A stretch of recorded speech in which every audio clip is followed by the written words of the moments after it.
Hello guys and welcome back to another video. Today we are focusing on the ultimate beginner guide for Hunter Call of the Wild in 2025. I'll be going over 10 of my personal tips to help you on your way along to become a proper hunter. Let's get right into it.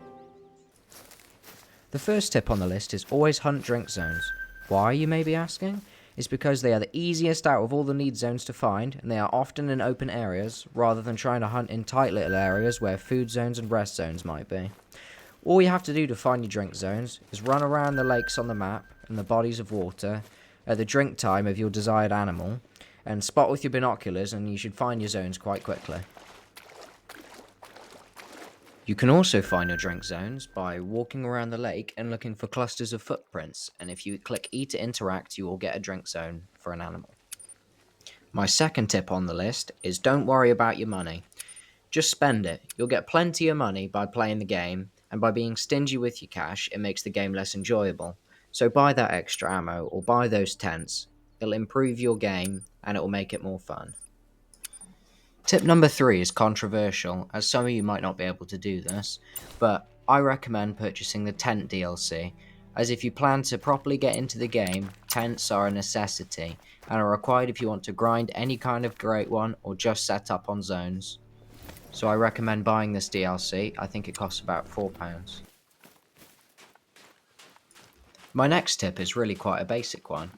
The tip is, hunt a variety of animals. If you're getting bored of hunting one type of animal, then why not expand and hunt more? It makes the game more exciting and it makes it a little bit different from just constantly doing the same thing again and again and again. So if you're hunting whitetail and you're bored of it, try switch to hunting moose.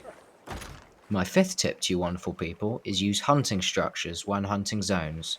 So basically, hunting structures such as blinds and tripods allow you to shoot 16 deer in a zone without blowing out the zone. Blowing out the zone is when you cause too much hunting pressure on the map by killing animals and it deletes your zone. When shooting normally, you can shoot 3 deer in a zone, 4th deletes the zone. With a hunting structure, you can kill 15 deer and the 16th deletes the zone. When I'm grinding for a fallow great one and I get bored, I go hunt some other animals for a while until I feel like I'm ready to do some more fallow grinding again. The game's not about consistency to the same animal, it's about enjoying yourself and not forcing yourself to play something you don't enjoy. My sixth tip is doing missions. All reserves have a mission line, and along those missions you can find cool trophies like diamonds or rare fur types. I know the Medved missions allow you to shoot an albino diamond bear, which is pretty much a super rare. And the Hirschfelden, which is a map you get for free, you get level 4 fallow albino and many other diamonds along the way. So I just recommend doing these if you want to fill your lodge up with some diamonds or some trophies. Okay, so tip number 7 is to actually understand the harvest checks. So if you look down to the bottom here, you can see its trophy rating and what actual trophy rating has to have to get diamond, gold, silver, bronze, whatever. And as you can see here, this is 219, so it would be in the gold category. But if you look below, you can see the different harvest checks. If one of these harvest checks isn't fulfilled, your animal will go down 1 rank. So you have to use the right ammo for this type of animal. You have to shoot it 2 times or less. The trophy organs, which is the skull up here, has to be intact. And you have to hit 1 vital organ. As you can see, I have used the wrong ammo here, so he goes from a gold down to a silver. Many people don't know that and can mess up nice trophies with it, so I just wanted to let you guys know. Tip number 8 is to use your skill points and perk points. Every time you level up, you'll get a skill point or a perk point. This will slowly thin out as you get higher level and closer to level 60. You'll start getting perk points every 3, every 4, skill point every few. And essentially these can be put into skills or perks which improve your character and what he knows and what he can do. Take track knowledge for instance. You put 3 points into track knowledge, you can reveal information about an animal's weight, the fur type when investigating disturbed vegetation. This essentially means when you highlight an animal with your binoculars, you can see lots more information about it than if you didn't have points into this. And I recommend putting most of your points into the stalker category. The main one would be track knowledge and locate tracks. and you want to put some points into soft feet as well. This is all for future, you don't have to have it straight away. And then you should aim to get a point into disturbed vegetation, which can help you find rare fur types. You can also put some points into ambusher. The main one with ambusher is spotting knowledge, which allows you to reveal, oh, this is actually the one where you highlight the animal and you can see information about it.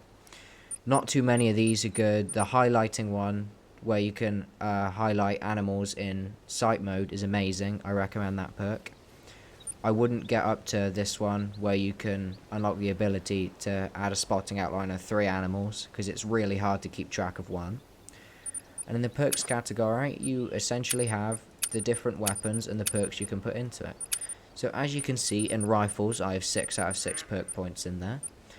I have breath control, muscle memory. All of these really improve with your steadiness, your shooting, and the zeroing perk is probably the best perk in the game, which allows you to zero your weapon for the right distance, so you shoot straight on target.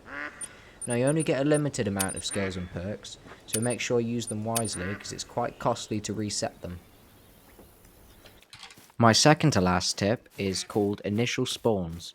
So when you unlock a new reserve, or if you purchase a new DLC reserve, there will always be rares and diamonds on the map. So what you should do is put away some time and then just explore your maps, and you will find diamonds, you will find rares. It's guaranteed, I'd say above 5 diamonds each map. So if you just explore around, spotting around lakes, you will find diamonds. My final tip is to always taxidermy your favourites and always put them in your trophy lodge. So you can have a place like this where you can come to and look at your previous trophies and admire them. I just think it's amazing that the game has given us a way to save these incredible things that we've shot. Thank you so much for watching, guys. That was my complete beginner's guide to Hunter's Call of the Wild, and I hope this helps you. And if you enjoyed the video, please like and subscribe, as I'm a small channel starting out and it would really help me. Thanks for watching. Bye bye.